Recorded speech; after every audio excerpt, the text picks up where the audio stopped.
everybody, it's Claire here from Sewn by Claire, and today we are going to continue on with Sapphire Fox's outfit, and we've already made her bloomers and her dress as well as her head and her body, and we're now going to be making what's called the petal jacket or perfect petal jacket, and also the berry brim hat. The berry brim hat will be a separate video, and this video for the jacket may well be in two parts as well, just to warn you in advance. I try and keep them about an hour long if I can do. So yeah, that's where it's just for uploading time really.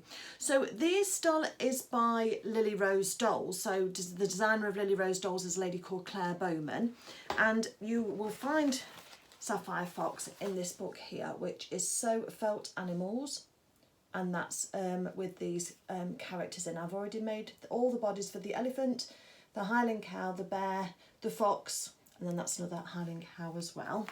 And while Sapphire isn't shown on the front cover of the book, she is shown inside, and I'm desperately trying to get to the right page for you to be able to show you her outfit, because it was just one that caught my eye instantly, and that's her completed outfit there.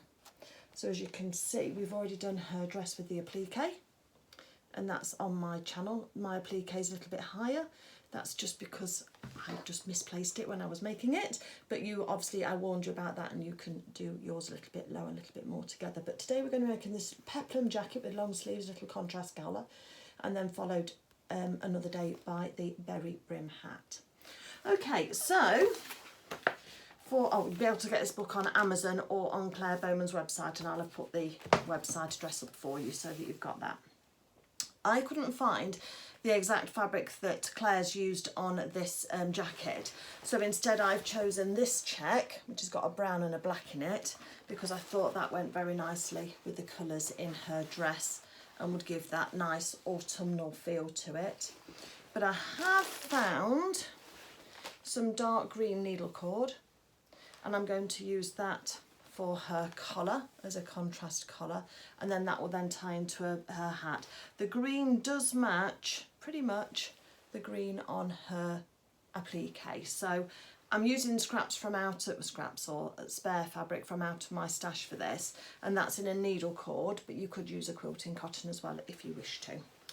Also with this outfit, you're going to need some lining fabric, and I found from my stash this fabric from a dress that I started to make years ago. It's a bit creased, sorry, I will iron it, we'll press it, and it's just got a silky kind of slidey feel to it.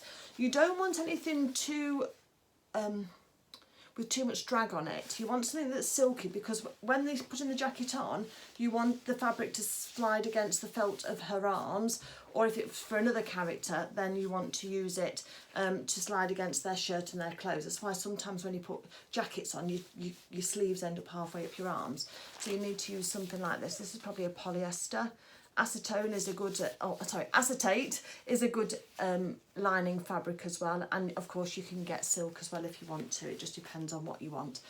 If you have thrifted a jacket, in order to get the fabric for the outside of hers, you can then use the lining from that same jacket. If it matches your outfit, it should coordinate, then you'll be able to use that and recycle that. Or if you've got an old jacket, then you can also recycle the lining out of that as well. So you don't always have to buy brand new, but you can think creatively about it, and hopefully that'll give you access if there's no fabric shops near you. So quite often there are thrift stores or charity shops near you, and then you're able to use that. Scarves twisting, trying a new look.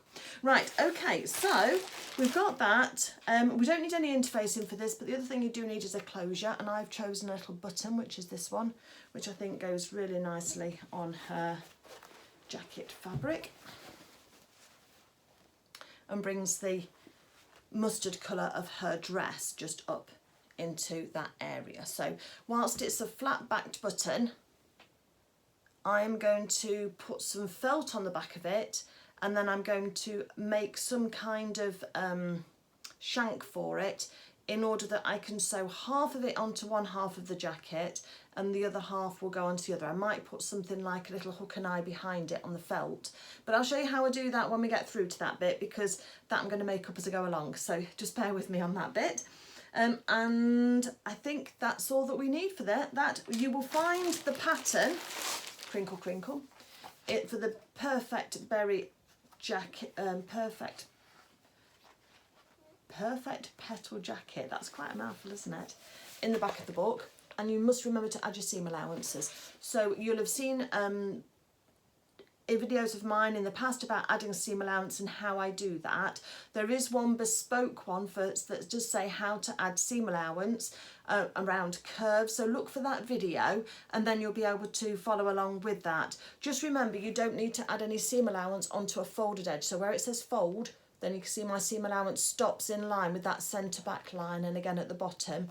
However, something like the jacket front, I've added seam allowance around all 4 sides, and I just draw that into my book, and then if I lose any pieces in the future, then I can then just trace that off with the seam allowance on it already.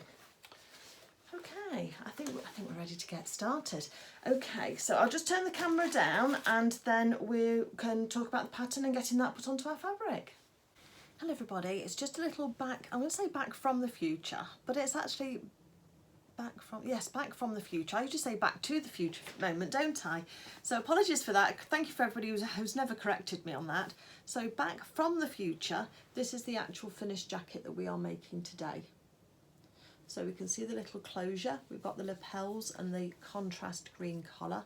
We've got the lovely puff on the top of the sleeves here, and that lovely peplum that goes all the way around. It's bunching up a little bit at the back, but that's because the fastenings from her jacket, her dress, are underneath there, not because of anything to do with the pattern, but everything's all fitting all nicely there. So I just wanted to show you that so that you know whether the jacket turns out exactly how you'd like it to, because this is the one that we actually make, I actually make in the video. So I am just going to pin my button through one of the holes and onto my pincushion, because I bet you any money otherwise I would lose that. So that button's nice and safe now. So if I ask you later where it is, you can all shout at me that I've pinned it onto my pincushion. The other thing that you'll notice with my fabric is that it's got this interfacing bonded onto it. Now that is not essential. That is because the fabric that I chose, which I bought from the fabric boutique at Ashby-de-la-Zouch in Leicestershire, the UK, has got a stretch to it. Look how much stretch that's got to it, which is lovely and comfortable when you're wearing it.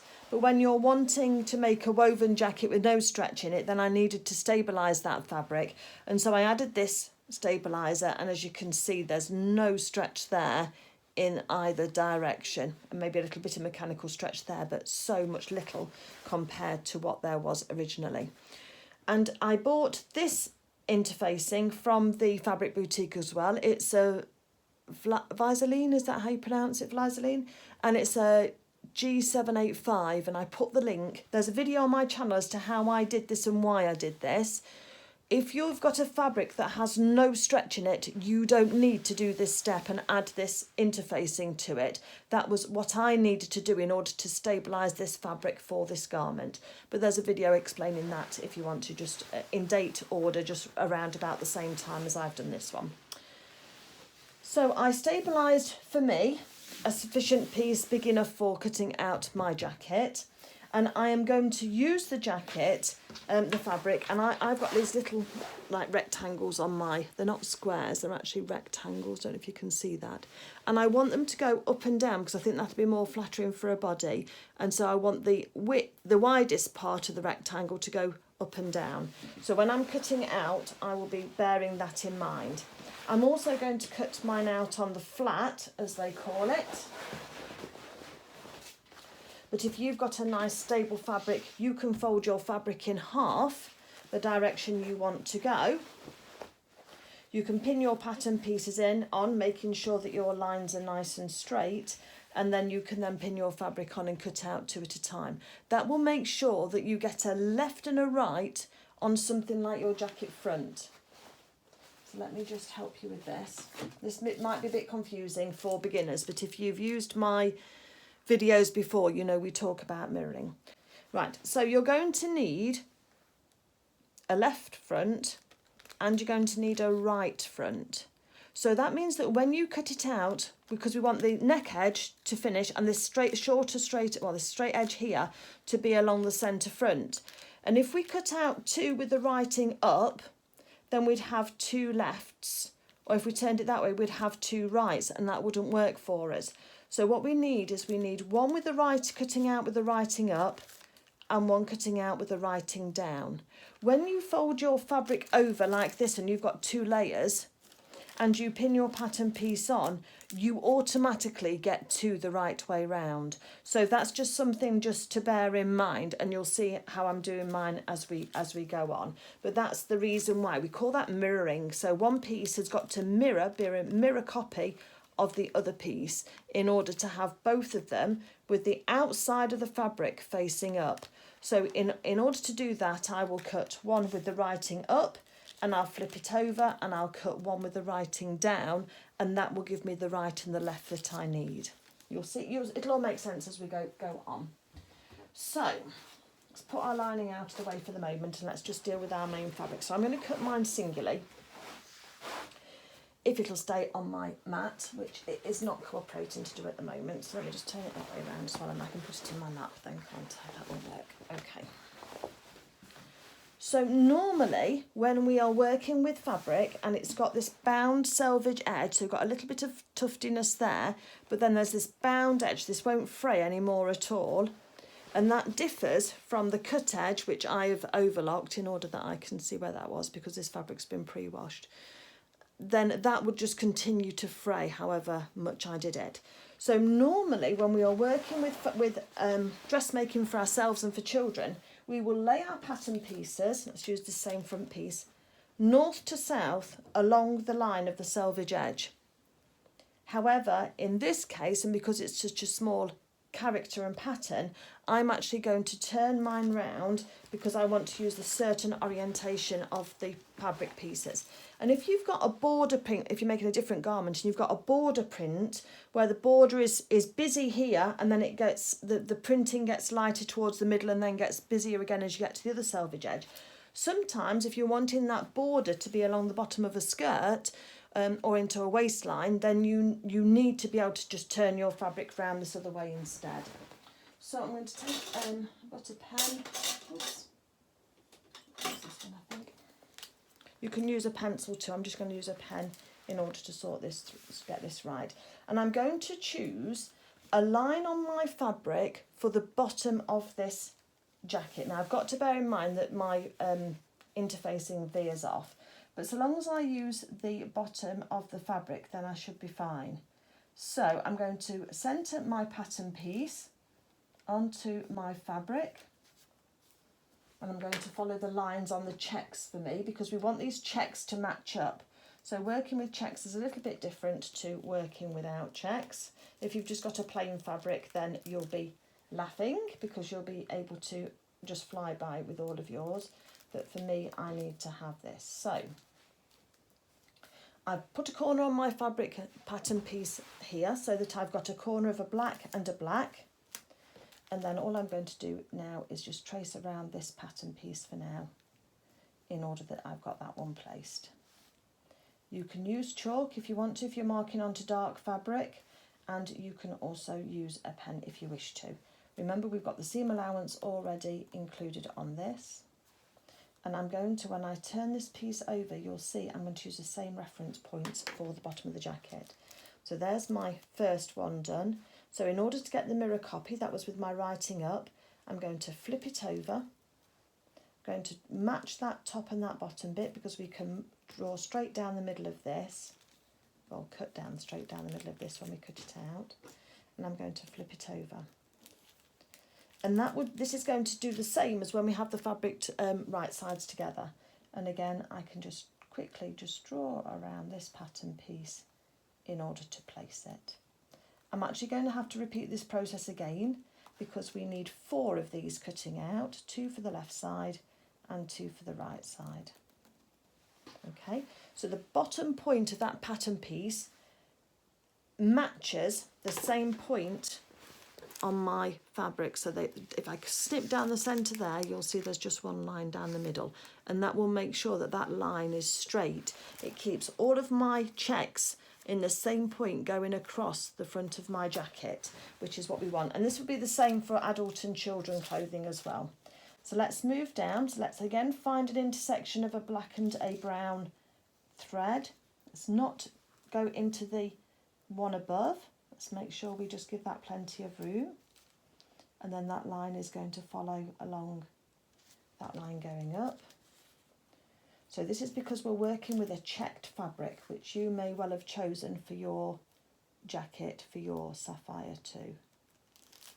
Okay, so again, I'm just going to draw around this one here, and then I'm going to flip it over and draw it around the other one. So that's got my 4 of that pattern piece done. That was for the jacket front. Let's get our other pattern pieces. We need the peplum, we need one in the main and one in the lining. We need the back, we need to cut one in the main fabric. And when I do this back again, I'm going to choose the same line that I chose for the bottom when I join this together. The other match point you can use is the underarm point as well. So the underarm point there and the hem here should match the same lines that you've got on your other piece, on your pattern. So if you've got a red line and you've matched that up along the bottom, match that again on your underarm again. So you can then match this up onto the same thing. That will be fine because that'll go into the seam allowance. And then this one here is on the fold as well. So this one we will draw in again, but we'll flip it over. But I'll probably give it a bit more room than right up there. I'll probably move it down one line because I know where it is. On this one, where we've got this fold line and this straight of grain line here, which is this double-ended arrow, that means that that needs to go right on a line. So again, with a check, I'm going to match that up, pin it on and draw around it, and then I will then flip it over on exactly that same point, matching the top and the bottom, and then I will draw another one out. Again, if you were drawing this in half, you would half your fabric choose one of your lines, you'll half your fabric, and you'll put your fold line onto your pattern piece, and then you'll pin it on and then cut it out. So again, I'm just doing mine singularly because I'm working with this piece of fabric that I need to sort of get right. And sometimes with coating fabrics or thick wool fabrics, you get a bit more of an accurate finish and cut if you do it in the single, but it's up to you. It depends on which way around you want to do it. So let me just draw these fronts and these backs, and then we'll come back to the sleeves and talk about those. Okay, so I've got my fronts, 4 fronts there, which we've cut out. So I'll put my pattern piece aside. I've got my one back piece drafted out here, which I've put to one side. We've still got to do the collar, we've still got to do the sleeve, and we've still got to do the peplum. Okay, so each of these are cut 2 in contrast for that. So we don't need that for the actual main fabric, it's going to be in the contrast. Sleeves are 2, and then in the peplum we need 1 in main and 1 in contrast.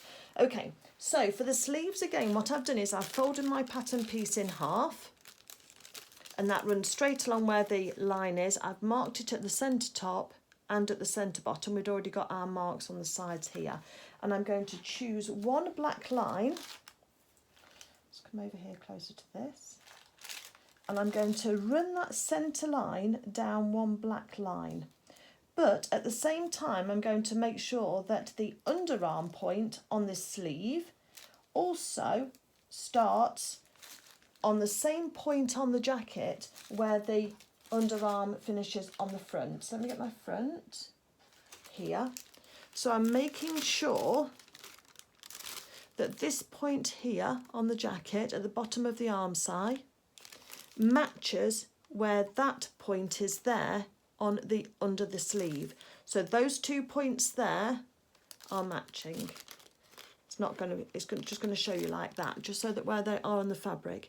It doesn't have to be precise on the actual fabric, but you need to see on the bodice where this point is here, which for me is on that black line. And then so long as it's on the same line, can go across a little bit if it needs to, then everything will match up. So we're trying to get this bit straight whilst keeping that line on the end. You can put a pin in just to hold it if you like in place, just to anchor it, and then you're then going to move it up and down to make sure that it actually matches on that black line too. Well, for black line for me, sorry, I keep talking about a black line. It might be a red line, it might be no line.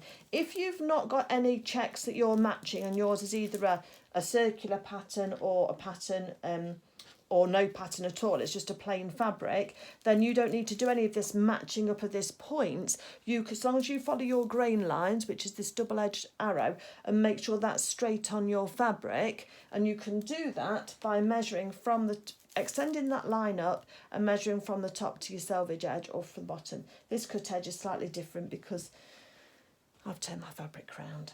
But normally you'd be measuring from your grain line across to the selvage edge, because your pattern pieces would be in different orientation to mine.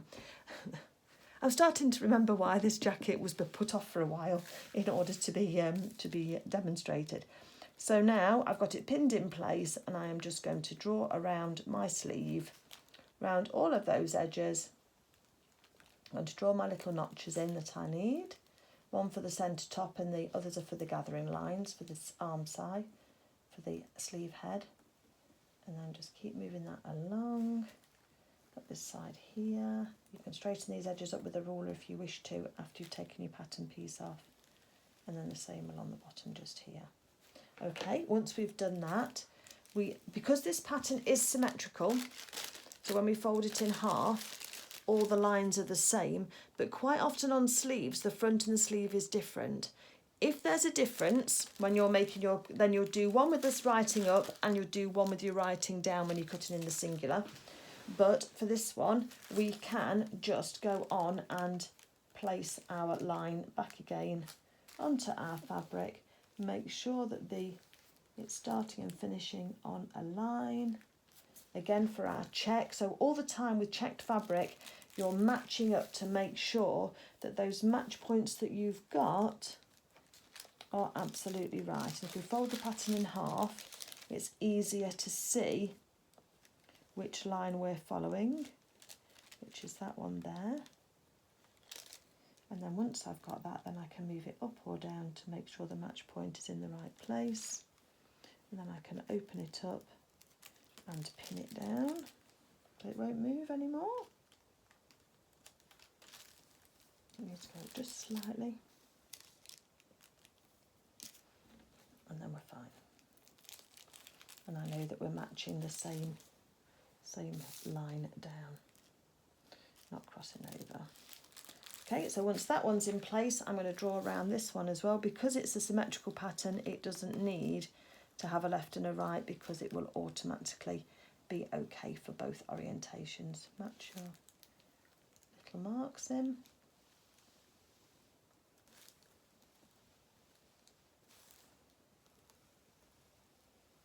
Working these lines up and across, and we're all good to go. Okay, so that's two sleeves done, that's the front and the back done, so let's keep those to one side. And then we just need our peplum going on now.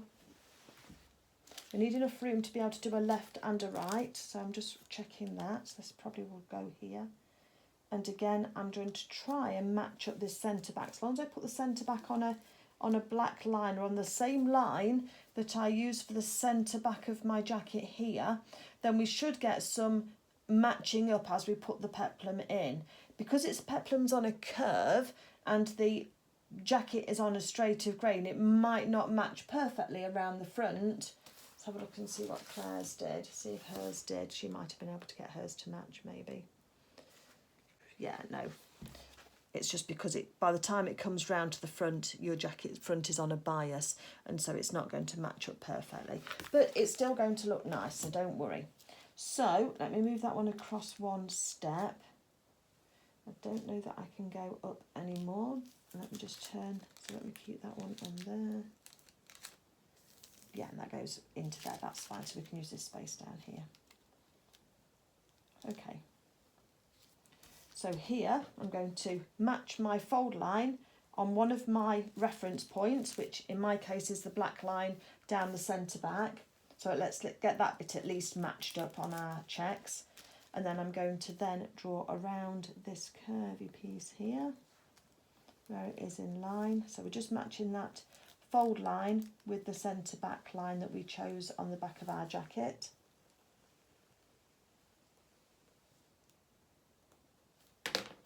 And then once we've done that, we can then move this across the other direction.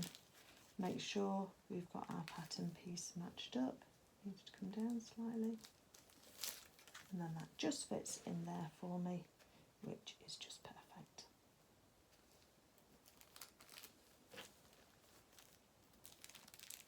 Just fits in there nicely, and again we're going to just complete that peplum by just drawing round this edge, the other half of the peplum as we've pinned it now.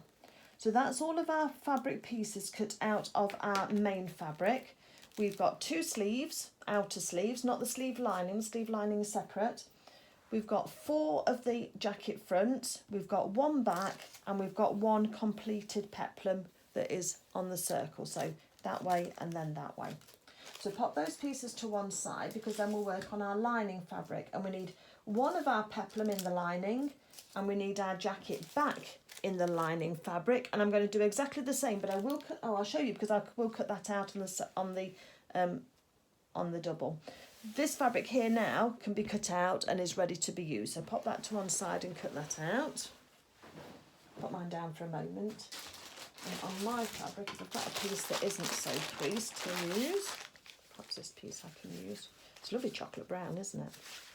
That's why I don't get rid of any of my fabrics. I tend to save them. So, again here, I've got no selvage edge to refer to, so I'm not going to worry too much about that, but I can see the north to south and east to west of the line. So we've got a bit of a natural line going on here, so let's work with that.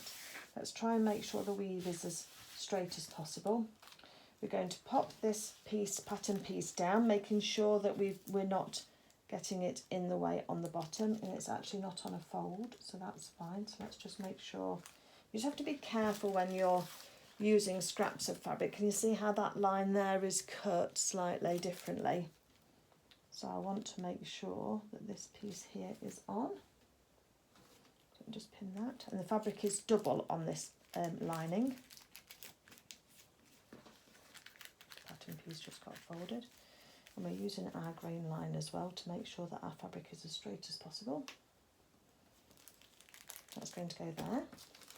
The peplum then I can use on the double. I'm going to just again pop that down against the edge, the folded edge. So my folded edge is here and my open edges are here.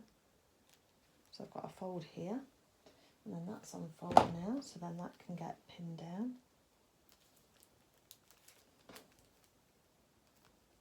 Make sure that your folded line of your pattern is directly on the folded line of your fabric. With silk fabric as well, or with these finer fabrics, you just be careful how big your pins are, because they can sometimes snag the fabrics. So if they feel like they're snagging, just give them a quick twist, and sometimes that'll help them go through. So secure that down. So there's quite a lot on cutting out on this jacket, but I think that once we get going with the sewing, it'll be fairly simple, but making sure that your checks are lined up on your outside fabric is really quite important. And then we've got our sleeve lining here. Oh look, that's just going to fit in there. That's nice, isn't it? So again, let's just pop our lining fabric, making sure that all of our pattern pieces are running in line with the grain line. So look for that double-edged arrow and make sure they're all running north to south on your fabric. And then pin those all on, and then we're going to cut those out. And then because we're working with corduroy, I'll show you when I pin my, I think I probably have to give it a press first, actually that corduroy is very creased. And then I'll come back to you when we're ready to cut out everything. So that's all we need there is for the peplum lining, the jacket back lining with the 2 dots on it, and I'll show you how to mark those dots in a minute. And then we've got the sleeve as well, which we're going to be cutting out. So that's our lining fabric then ready for cutting out. And then we've just got our fabric here for our contrast, and we need just the collar. So I do like to try and use scraps if I can do, rather than cutting into the fuller bits of yardage. So because this is quite a small collar, I'll probably be able to get both pieces cut out along this edge just here. Yes, that'll fit. Right, okay. So again, I'll use this scrap here rather than cutting out into the middle of this, because this is more useful for something else, whereas this little scrap will just do really well. When we're working with corduroy, and you can tell corduroy because it's got like these lines in it. Let me see if the camera will pick it up for you. There you go. So it's got lines in it. And when you run your finger along the direction of the lines, one side is smooth and one side feels just slightly rougher. You're just ruffling up those fibres. And generally speaking, I like to have my fabric so that the smoothness is going from north to south. It's going from top to bottom on a garment. You can have it the other way if you want to, but then when you're wearing it, it tends to get shading in different areas because of the way that the fabric ruffles. So for this one, we're going to have the fabric running down, and to help me, we have got the grain line anyway, look, that we can use. So we've got a double-edged arrow here, which is our grain line. And we're going to put that so that the pattern piece is running, that grain line is running down, up and down one of these lines for the jacket, for the collar. And then once that's straight, as best as we can get it straight, we can then pin that onto our collar. In actual fact, it doesn't need, well, I press it, it's this little bit here is quite straight. Press it on there. And then we're going to cut one out, and then we're going to cut the second one out as well. So I'll just move it along, or I can fold my fabric in half, but I'm going to be less sure that my grain line is straight on the collar. So I think for me, I'm going to make sure that I'm going to use it, cut it out separately, and just make sure that my grain line, which is that line there with the two arrows, is running up and down directly on top of the lines on the jacket. Okay, once you've done that, then only thing that oh no, that's for the bow-beam part, we don't need that. Then that's all we need for the jacket. So go ahead and cut your fabrics out, and then I'll meet you back here. I'm sorry this section's been so long, but it's just talking about the different ways the fabrics work. And if you've not worked with corduroy before, or you've not worked with checks before, then I wanted to give you some pointers so that you can hopefully get those checks to line up, certainly along the front, and then hopefully down the sleeves as well, so that it looks nice for you when your character is wearing it. Okay, see you back here in a moment. Okay, so all my cutting out is done. I've got my two outer sleeves, and I've got my lining sleeves still attached to the pattern. I've got my jacket back and my lining back. My lining back is still attached to the pattern because I need to mark something on the lining only. We've then got 4 of the jacket fronts, and you can see we've got that straight edge together. So when we put those together, those lines go all the way straight across. Hopefully you can see that they're all lining up. We've then got 2 collar pieces out of our green, dark green, not velvet, corduroy. And then we've got our 2 peplums cut out, the lining and the outer. So we're just going to mark some of these things up now. First thing we're going to work on is the sleeve. And what I've got is I marked the little notches. It says 1, 2, 3 notches. And I'm going to take the points of my snips, and I'm just going to make a little snip just for a millimetre or 2. Can you see that? They're just very fine, just on there, and that will just mark it for me. Very small. We don't need it to be very deep. It's just enough just to look like a deliberate snip. Probably can't see it so well on that way. Got ink on my fingers. Probably see it better that way. So very small. So we need to do that on each of the 2 outer ones. You certainly don't, you only want to do a couple of millimetres for your snips. That's all you need to do. And then because we've still got the pattern piece on, it was easy to draw on those, but less easy to draw on these. I'm just going to snip on top of where those lines are on the pattern, but make sure I go through both layers of my lining and the pattern. Keep it nice and flat, and then snip. And that again is just a deliberate little cut in there, and we'll just show you what's happening. Okay, so that's got those matched. I also want you to go to your peplum, and I want you to fold it so that it's on top of each other perfectly.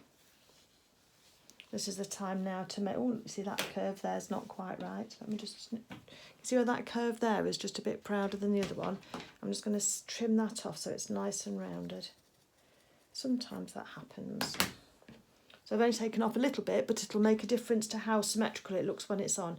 And then what I'm going to do is I'm just going to fold that in half, and I'm going to do a little snip at this end and at this end too, because that'll help us for matching things up. So just on the edge of that fold line, top and bottom, a snip. And again with the lining, let's make sure these linings will they line up better? That's good. And then just on the fold there, I'm just going to do the little snip on there, top and bottom of that fold. So that's good. Open that out again if I can so you can see it. Okay.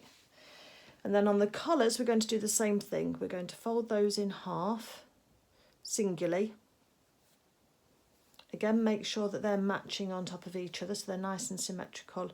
And then we're going to put a little snip top and bottom of that fold line at that centre front, at that centre. It'll be the centre back, won't it? But it will match. For that collar, just help us with lining everything up. Little snip there. Little snip there. Open that out. And then we're going to do the same on the back. So we're going to take our back piece that's joined down the middle, fold it in half, so that everything's on top of each other at that neckline, and just do a little snip at the top of the neckline. Oops, bring it inside. And then along the bottom here as well, we're going to fold that in half, find our halfway point, and we need a little snip at the back there as well. Just got those in. We don't need anything on the fronts because they're all okay. And then the other thing that we're going to do, let me just go to that little piece, is on our lining back, we've got 2 dots, one there and one here. So we're going to do a tailor's tack in order to mark those. You can argue that you can just fold it back and you can draw a dot, but then you might see that dot on your finished garment. And we're looking for perfection here. So we're going to do it in the old-fashioned way, which is to put a tailor's tack. And actually, I'm a really big fan of tailor's tacks, if you've seen me before. Let me just get my thread. So you're going to need a hand sewing needle and a contrast colour thread. Okay, so when you get your needle threaded with your contrast thread, I'm going to use this off-white. Just make sure that both ends are the same length, pretty much, and you want both cut ends to be together, but don't put a knot in, you don't need a knot. Then you're going to look for your first dot, so mine's just here, and I'm going to do 2 stitches. I'm going to create a cross of stitches. So first one's going to east to west, and then leave a tail. So we need to leave a tail like this. And then we're going to change direction, and we're going to make a cross with another stitch going across the opposite direction, just to go in and out. And then we're going to leave a loop on this one. There's my loop. And then we're going to cut it off, leaving a tail as well, about the same length as the loop. So we've got this tuft of threads. We're then going to snip through the loop. So let's do that one again. Let's hope I've left enough thread on my needle to do it again. So you're going to take 1 stitch one way, going in one side of the circle and coming out the other side. This one's going to be a bit smaller, but never mind. Leave a tail. Then go in the opposite direction and take a stitch on the outside of that circle. And then you're going to leave a loop. And then you're going to leave a tail as well on the other side of your stitch. Just remove your needle. So you're left with these 2 tufts of thread. But if you look on the other side, you can see very clearly those crosses on the back there, look. Now what we do is we remove our pattern piece. We hold on to the thread. So we start to lift the pattern piece away, but once you start to see your threads, put your thumb on it and your finger and hold on to it while you pull your pattern piece off, otherwise you'll pull your stitches straight out again. So just pull that out, and you're left on your pattern piece with those dots properly marked on the other side. And then what you do is you separate out those 2 pieces of fabric, so you get a bridge of threads like this. See that bridge of threads? And being very careful not to snip your fine fabric, you're then going to snip those apart, leaving a bit of a tuft on each side. You see? Let's go to do the other one. So pull them apart so that we don't pull the threads through. So you still need to leave some on one side. Then when you've got that bridge of threads, you can then snip through the threads. And then when you look at your pattern pieces on your table, you'll see you've got a cross on one side here and here with a tuft the other side, but very clearly marked. And then on here you've got your, I mean that one might be a bit long, let me just snip that off, but depending on how long you leave your threads. I'm just being a bit dramatic with my threads. Then again you've got those places marked there and there. The idea is that when you then sew up to those threads, you can then just pull those threads out and that marking is then gone and invisible, and you don't need to worry about it going forwards. So let's just put that pattern piece on there just so I remember what that is for. We've marked everything up. We're all good to go. Okay, let's get our sewing machine lined up. And we're first of all, we're going to be sewing the collar. So you need a colour thread and a bobbin that's going to match your collar colour. If you're using a dark colour anyway, you might be able to sew the whole thing through with the same colour, but I think I'll use a dark green because I have got one for this, and then I'll switch over to a brown colour thread for sewing the rest of it, because that brown, I think, between the lining and the main fabric will coordinate in well. So choose your fabric. Make sure you keep all your pattern pieces together. I do like Ziploc bags for mine. I do put them all in together in there as I finish using them, but for now they're going in the front of the book because then I'll know where they are. Okay, let's meet you back here with your sewing machine. Okay, so I've got my sewing machine ready. I've got my dark green thread in. First thing we're going to take is our 2 pieces of our collar, and we're going to turn them round so that we've got right sides together and so that they're sitting on top of each other nicely. We're going to match up those notches that we put in for the centre and just put a pin in so that holds that nice there. And also on the other side we're going to match up those centres as well so that they're all nicely matched. Now you can tack around these pieces, especially with them being so small, but if you match them well into their corners, you've got another corner here that you can match. Give your pin a little twist if it won't go in through smoothly. And another one here.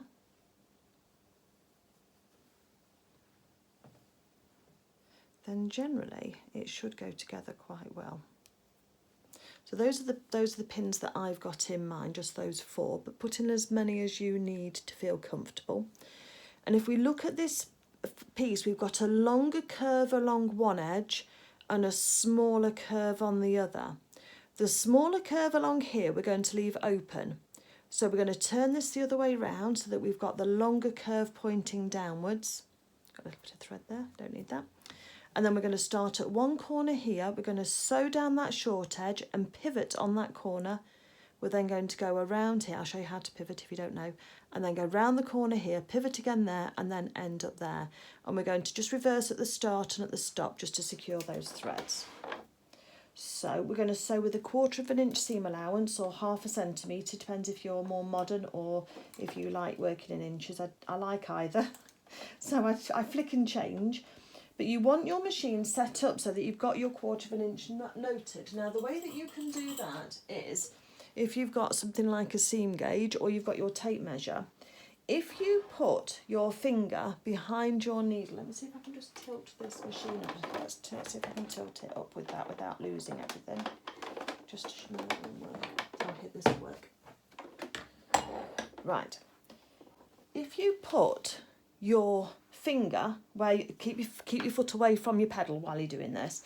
So if you've got your finger there, you can then put your finger just behind your needle, and then you can rest your seam gauge up against it, and you can see on your presser foot if you've got any lines that line up with that 1/2 centimetre, 1/4 inch. Now I have on mine, because I've got, oops, mine's a Janome machine, and I've got a line here where it goes from clear to metal. I don't know if you can see that. Oh yeah, you can probably see there.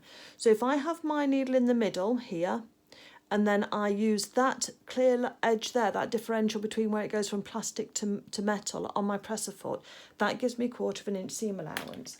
The other thing that you can do, I'll just get this back on again, whoops,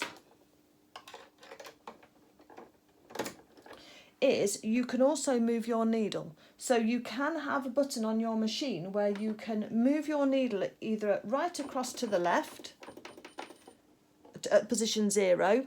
3.5 generally is in the middle because that's half of 7, and then if you go across a bit more, then you can see that you can go across to 0.7. So you can move your needle across so that you can use the edge of your presser foot if you want to do the same thing and to give you that 1/4 inch or 1/2 centimetre.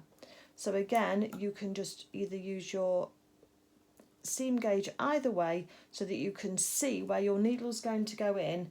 And if on my Janome machine with my foot A, if I have my needle position at number 7, I can use the edge of my presser foot, and that will then give me my 1/4 inch seam allowance. So just have a practice around with that and just see what you can find, because having an accurate seam allowance is important.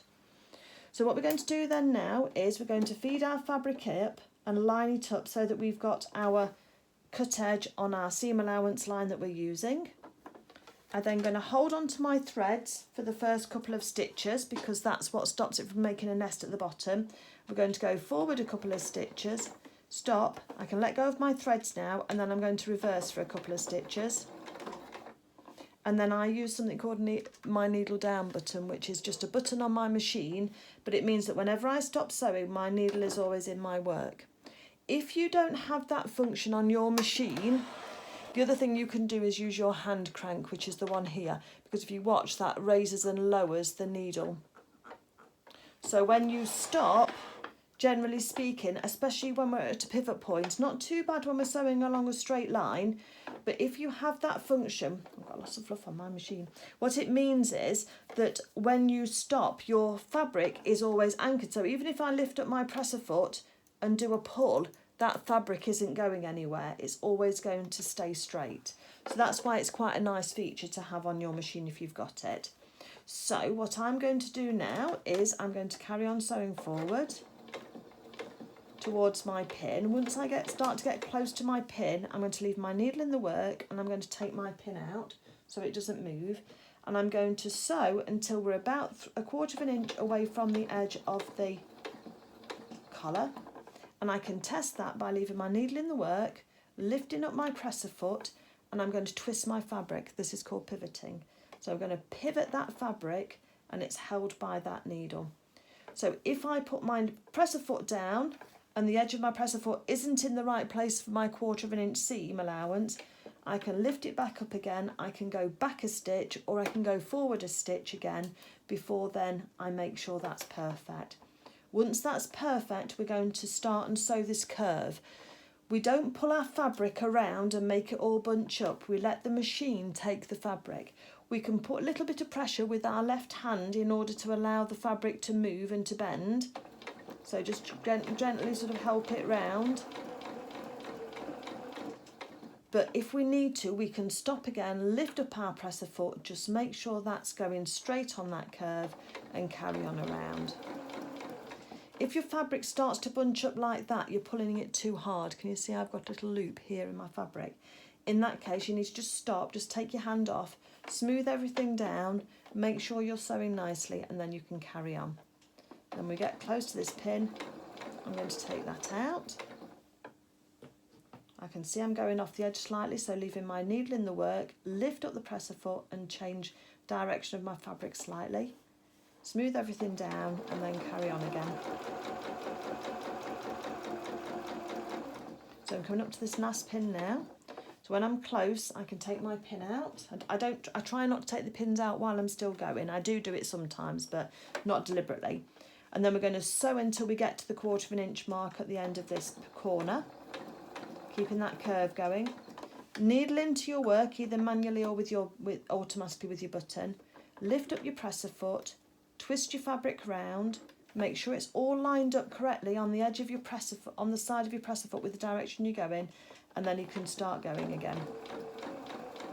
And then when we get to the end, we're going to press that reverse button. A couple of stitches is all we need, and then I can press the needle up to get the needle out of my work, lift up my presser foot, and then cut off our threads. I know that was sounding quite long and laborious, but it does mean that you get a really lovely finish on the edge of your collar, and that line that we've sewn there, whether you can see that on the stitches, is beautifully smooth, and our point at the end here is really precise too. Just take that spare pin out that we needed that was just keeping those sides together, and then what we're going to do is, using your snips or your scissors, you're going to take off a bit off the edge. You're not sewing, cutting through your stitches are still intact, but you're just cutting off that bulk. I like to go just slightly more than a 45-degree angle, because everything does tend to get a little bit bunched up in those corners, and you're just staying 1 millimetre or so away from the edge of your fabric. Now, because something else, there's always something, isn't there? But these things all help. Now we've got this curved edge, and when we turn it round, we've got to be careful not to push it too much. When we turn it round, if we don't clip this seam and we try and press it, we're going to get little bumps all the way underneath it. So before we turn it round, we're going to take some little triangles out of it, because this line here is longer than it would be when it's folded inside, so we need to remove some bulk. So what we do is we take our scissors and we make little triangles. Let me show you like this and like this. We're going about 1 millimetre away from our sewn edge again. Can you see those triangles there? Yeah, just about. And that will then help this collar sit flat when you press it. And if ever you've had collars that have been a little bit bumpy in the past, or curves that have been a little bit bumpy in the past, you do need to learn how to snip your curves like that. Otherwise, if you've got some pinking shears, which are like these with the triangular blades, they actually do it for you. So they're a little bit quicker, and being careful not to take off too much, you can then do the same type of thing with those, and that's much quicker. Same job. So you don't have to go out and buy anything new.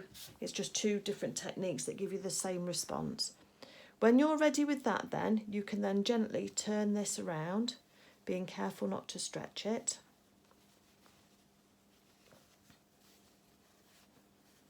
And then you can either use the end of a knitting needle to then push into these corners, but you've got to be careful with your pushing. It's more putting pressure on than it is truly pushing, because you're trying to get these little corners to come out and to pop out nice and firm for you, but you don't want to push so hard that you go through your fabric and make a hole, because then you have to start again. And sometimes on the end of a seam gauge you have a little point like that, and you can use that sometimes gently to good effect, just to push out those corners as well. Just nice and easy. If either of those don't work for you very well, the other thing that you can do, let me just put my glasses on because it's quite dark and precise, is you can use the edge of a pin, and you're just going to just dig your pin head point into the fabric and just pull that corner out until it is nice and crisp. You don't want to pull too much, because you can pull these stitches out, or some of the threads out of your stitches, but you do want it to sit nicely if you can.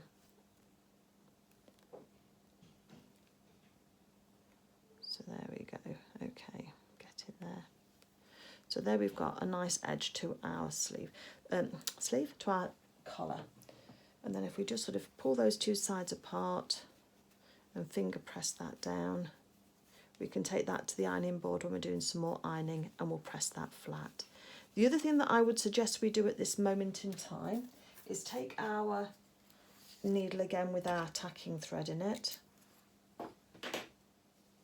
Just thread this up, and then we're just going to put some tacking stitches to hold both sides of that collar together, because I do find that sometimes when you're putting collars in that are like this, let's put a knot at the end as well. Got ink all over my fingers as well. I don't quite know where that's all come from, but anyway. Then what we can do is making sure that those little snips that we did at the centre back are on top of each other, and making sure that everything's sitting nicely. We can just, within that 1/4 inch seam allowance, do a little running stitch to make sure that both edges of our collar are sitting together. they're quite big stitches, but they're just going to hold it together like that, look. And it'll just help it lie flat and make sure that when we attach it in, we won't lose one side of the raw edge and that it won't sort of stick out and then we have to do some remedial action. So we're just going to do that. And if you keep it within your 1/4 inch, it'll be easy to remove at the end. So just do a double stitch at the end, snip off your threads, save the rest of that for another instance, and then we're all sorted. You've just got to make sure that your collar is lovely and even all the way around and that everything's all pressed nicely. So that will then go on for our collar. I'll tell you what, while we've got that contrast thread in, why don't we do the gathering stitches on the sleeves? Let's do that first and it'll save you having to change your fabric over. So if you get your sleeves, your 2 lining and your 2 outer, let's just put some stitches in that before we change our thread over and it'll save us doing it later. Okay, so let's get these together now. And what we're going to do is we're going to do 2 rows of running stitches. We're going to start at 1 notch, sew all the way round, and then we're going to come to this notch and then we're going to stop. If you've got a machine that cuts your threads for you, you need to have some threads to pull on. So you need to take your ends out of your thread so that you've got those to pull on. We're also going to just change our stitch. We're going to keep it at, we're going to take our stitch length up to a 3.5, and I'm also going to take the tension on my machine and I'm going to turn that down to a 2 because we want these to be loose, long stitches for gathering. When we've done that, we're going to then put our sleeve, single sleeve, into the machine and we're going to start at 1 notch and do that 1/4 inch all the way around, or just less than 1/4 inch all the way around. Let's find our notch through the viewer. Hold on to your threads because you need your threads at the end. And then we're going to then just do this row of stitches. Take it nice and steady. Use your needle in your work because you're going to follow this curve round.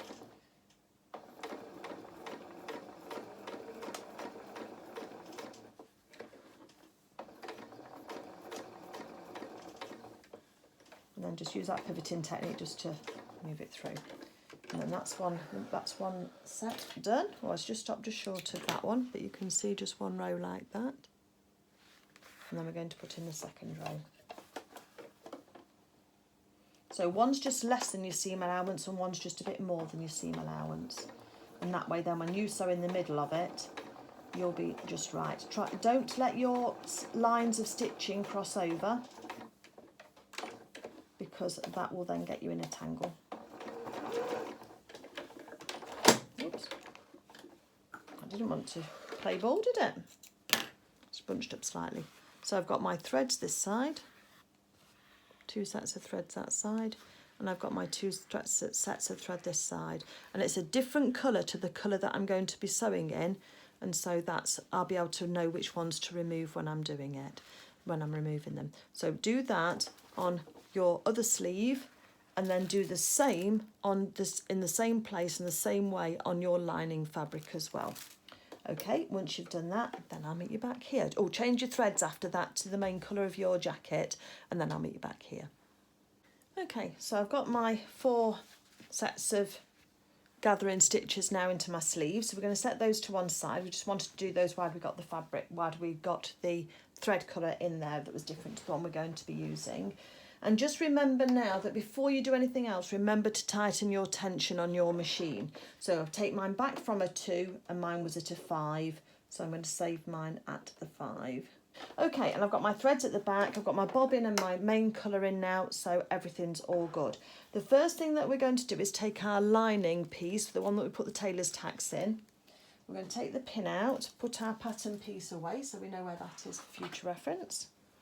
And then with right sides together, and you might not be able to tell the difference, lining fabric is different, we are going to sew from the edge down to the tailor's tack, and we're going to reverse at both points. So we're going to reverse at the start and we're going to reverse at the stop.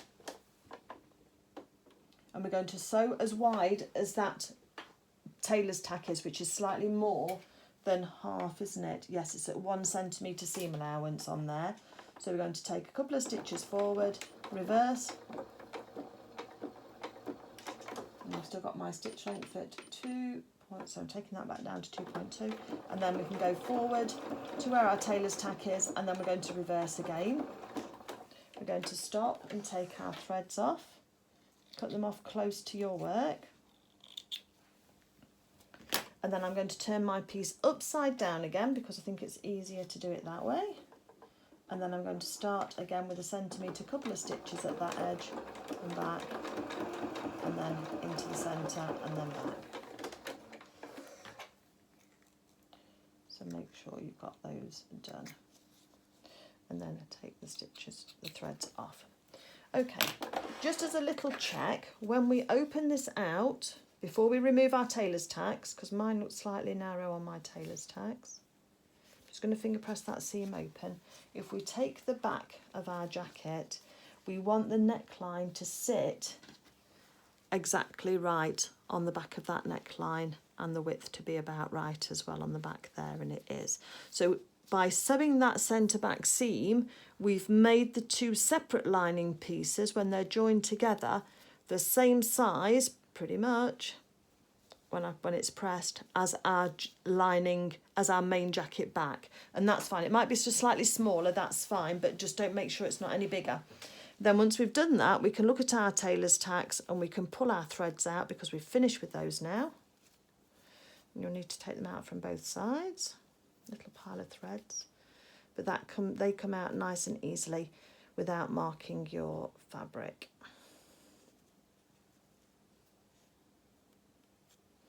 If you've got any that doesn't want to come out at first pull, it just means that then has been pierced by your sewing machine thread when it's been sewn.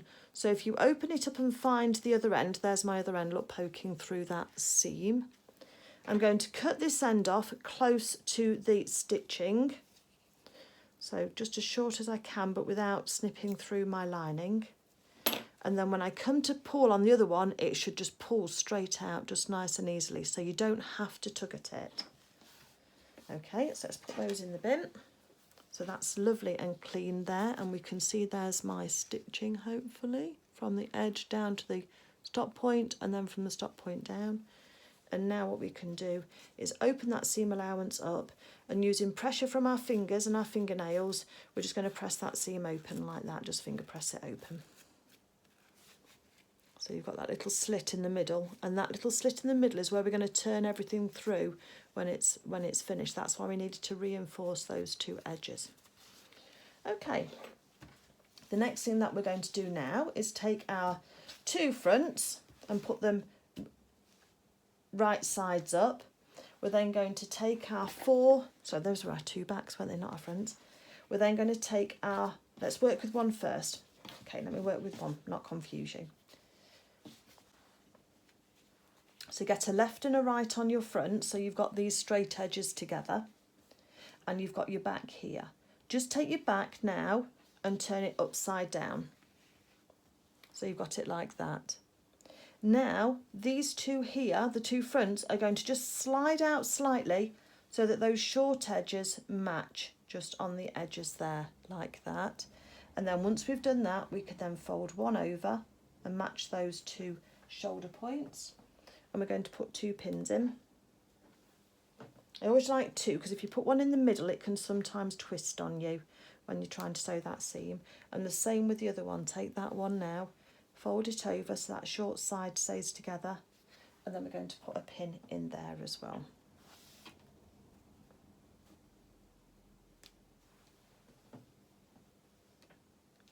There we go.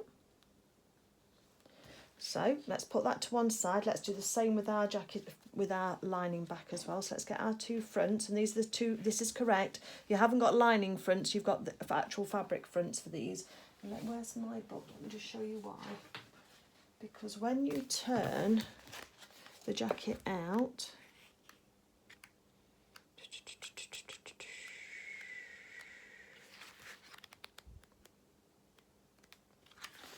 when you turn the jacket out when she's wearing it, can you see that the front is showing, so that's the front of the jacket, that's actually the inside there gets shown, and you want that to be the same fabric as your jacket outer. That's why these fronts are cut the way that they are. So there's our two fronts again. So now we're going to take our back piece and turn it upside down, which will then give us the shoulder points pointing to each other, and then these just slide out slightly and then fold over, and again we can put those two pins in and do the lining in this at the same time.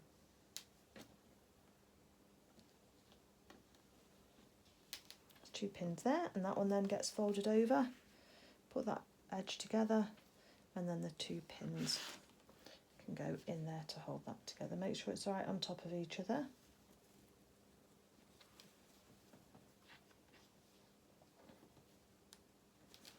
And then we've got our two sets there. One's going to be our outer, one's going to be our lining. And we're going to sew these shoulder seams now with 1/4 inch seam allowance. So we've got our machine set up with our coordinating thread. Let's line it up to give us our 1/4 inch seam allowance. Now the pin's right on the edge. So now it's being held by my machine. I'm going to take my first pin out. I hold on to my threads. A couple of stitches forward, a couple of stitches back. Doesn't want to go backwards, that's it, and then forwards again, and then needle in the work so that we can sew that through. And as you come to the other side, you can then hold that still and then reverse. Needle out of the work. Let's take our threads off, and there's our 1/4 inch seam allowance across the shoulder. So repeat that for the other 3 shoulder seams now, and then I'll meet you back here. Okay, so once we've done that, we can just fold out our seam allowances. Oops, get them to go straight. And then just finger press them open. You might find your thicker fabric doesn't quite want to finger press flat. Just do your best. It'll just help you that they don't fold over, but we'll look at those when we're actually sewing them together at the end, and we'll make sure that we're doing everything just right. So do what you can just to fold those back. Okay, the next thing we're going to do then is get our outer fabric. We're going to put our lining to one side. We know this one's our lining because it's got a lining in the middle there. Put that to one side, and we're going to fold this open so that we've got the right side up, and we're going to get our collar. So if you've not pressed it, now's a good time to press it and make sure that's all sitting all nicely. And then we're going to find that snip mark that we made at the end, and we're going to find the snip mark on the back of the jacket, and we're going to match those up first. So both of those little snip marks need to be directly on top of each other. I'm going to put a pin in the centre there first before we do anything else, and then we're going to come around on our jacket. Have we got a ponytail on our jacket pattern? I didn't mark that piece, did I? Let's have a look. No, there isn't a point A on the actual jacket front. Okay, that's fine, we've not missed anything. So all we're going to do is lay this collar around this seam allowance. It should fit, just seam allowance around the collar towards the collar front. So there's my seam allowance for my collar, for my jacket where I've joined the sleeves, and my collar is going to go slightly past that. So wherever it ends, just pop a pin and hold it flat, and just be aware of your seam allowance, and then do the same on the other side. So where it's going to pull it round and pull it into shape, but that's what we want to do. And then we want to just make sure it's lying flat against the collar, and then we put against the front, and then it's going to put a pin in. So it's kind of like this. Let's just, it's sitting nicely. It just needs a little bit of manipulation with your fingers. And let's just put an extra pin in just to make sure that that's going to catch that front and not go out of the place. If you want to at this point, if you don't like working with so many pins, or you're working with a younger sewer, then you might want to tack this in place first before you start to sew it. But that's what it's going to look like.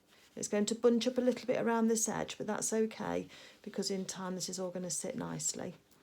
And what we're going to do now is we are going to just put a few little, I'll tell you what, we'll tack it on. Let's tack it on, Claire. Let's be good. So let's take our thread, put a contrast colour thread in our tacking, and then starting again at one edge, we can do it over the top of the other tacking stitches that we did. Just do a double stitch on the edge of that collar first to make sure that it stays right where it needs to. Oops, needle's come unthreaded. Take that first pin out.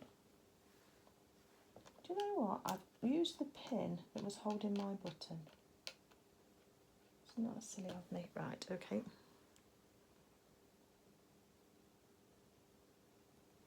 There we go. And when we come to the seam allowance, we're going to open up that seam allowance so the seam allowance is flat. Okay, so just open it up with your seam fingers, and then you can do one stitch onto the seam allowance, and then one stitch on the other side of that seam allowance just to hold it flat. Make sure your raw edges are all together. Don't let it. Mine's trying to push proud. Just pull your jacket front so that it's level.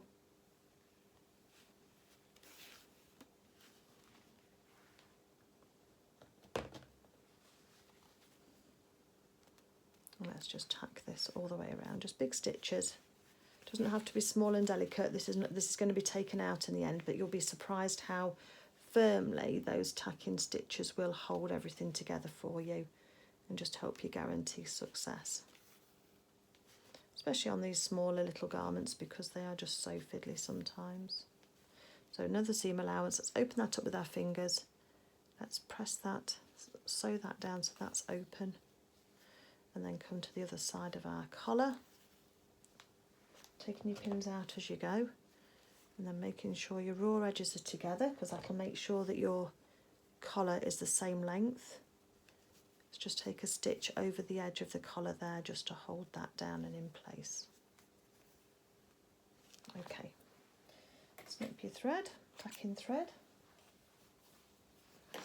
and then that's what your collar's going to be look like for now. So it looks a bit kind of strange at the moment, but that's because when it's actually on your character, it wants to curve round and give that lovely, lovely feeling. So for now, it's going to feel a little bit bunchy. Okay, so now we've got our collar tacked on. What we're going to do now is we're going to look for our sleeves. Let's work with our outer first. We'll take one of our sleeves and we're going to find the notch at the centre there. And we're going to match right sides together. Just fold your collar back. It's not sewn on yet, it's only tacked on. So your tacked collar out of the way, and we're going to match that centre seam there onto our open seam allowance with a pin at the top of our shoulder. So the notch on the top of the sleeve here is going to match the seam allowance at the top of the shoulder where we sewed the bodice together. We're then going to pull one edge of the sleeve around, so this bottom edge here where we've got a point on the sleeve, pull that round to the underarm point on the jacket. I'll show you again in a second, don't worry. And put a pin in. It's going to be loose like this, but that's okay. So again, you've got two different curves. One's going around this way and one's going down here. So on the bottom of the jacket, of the sleeve, where you've got your point, you're going to pull that round until you've got the side seam of your jacket and make sure that they then match going down, just to get the placement right, that corner on top of each other, and pop a pin in there. Okay, what you're going to do then is look for your threads that you did for your gathering, because we're going to need those now. And using either a pin or something, you're going to separate the top threads from the bottom threads. So just put your pin through the threads, and you should have two on the top and two on the bottom. So the bobbin threads and the top threads. So we're going to hold those separately like this. Okay. And then choosing one of them to pull on, I usually pull on the one that's on the top for me. I'm going to wrap them around my finger, those threads, and then if I hold onto the fabric with my finger and thumb, I can pull those threads or the fabric back on the threads until little gathers start to form like that. And I'm going to take those gathers up to the top of my sleeve head so that it makes it nice and gathered. And then before doing anything else, I'm going to go to the other side, separate out my threads on my gathers, top threads and bottom threads. It won't work if you've got a thread from the top and a thread from the bottom. You've got to have the two top threads in your hand. Wrap those round your finger again and then pull on your fabric and you'll get your gathers start to form again. Just slide that fabric along those threads.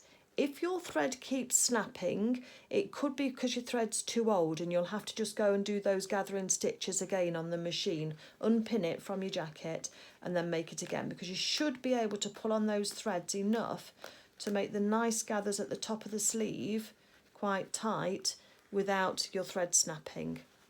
Once you've got to the point where you have got your threads together, you're then going to lay your sleeve on top of each other and you're going to match up the notches that was at the start of your threads being cut.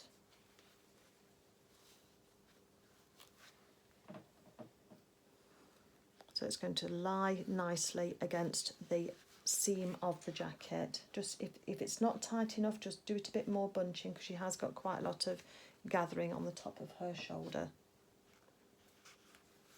And put a pin in.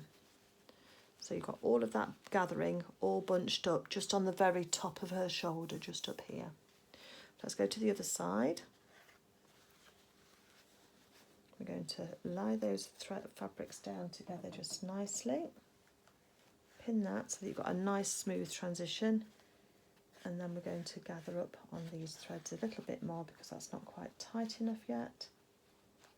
And we always gather in towards the middle of where we're gathering. So we're gathering in towards that very top of the sleeve head. We don't pull from one side all the way across because you run the risk of pulling your other threads out from your other side. So you want to be able to gather in towards the middle of the section that you're gathering up. And when you pin that together, everything should lie together nice and straight. And if I just give you a quick peep on the other side, look at those lovely gathers. That's what you're wanting. You're wanting it to look like that. So it's all gathered and bunched up. That's going to give her the lovely look on the top of her shoulder. You can then, if you want to, go ahead and tack this. I'm going to just sew it straight away, but I'm going to have my bodice down onto my machine. Normally you do it the other way, but for these smaller garments it can be a bit tricky. And I'm going to then sew along here. So I'm going to put this into my machine now. But before I do, I'm going to move my needle across to the left-hand side, because if you try and sew this with all of this thick presser foot on your garment like that, it's going to be really difficult to manoeuvre. So what I now do is going to move my needle, if I use it across to there, then I only have to have part of my presser foot to give me my 1/4 inch seam allowance on my machine, and that will then mean that it's much easier to manoeuvre with the fabric underneath. So let's line that up for 1/4 inch seam allowance. Hold on to my threads, a couple of stitches forward, a couple of stitches back, and then my needle in the work. Very important on this, and I can take my first pin out. Then we start going round the stitching. And we're going to move, so I've got lots of fabric here underneath my machine. I'm going to move the fabric out of the way so that when I'm sewing, the first inch in front of my presser foot is nice and flat. So let's carry on round this sleeve edge, nice and steady. Let's stop for our pins. Needle in the work, as you can see, so that it holds it all nice and firm. And we're now going to just gently roll the next little bit of fabric around. You see how I'm lifting this up so the next bit under my presser foot is flat. Let's sew towards our gathering stitches and we can take our next pin out.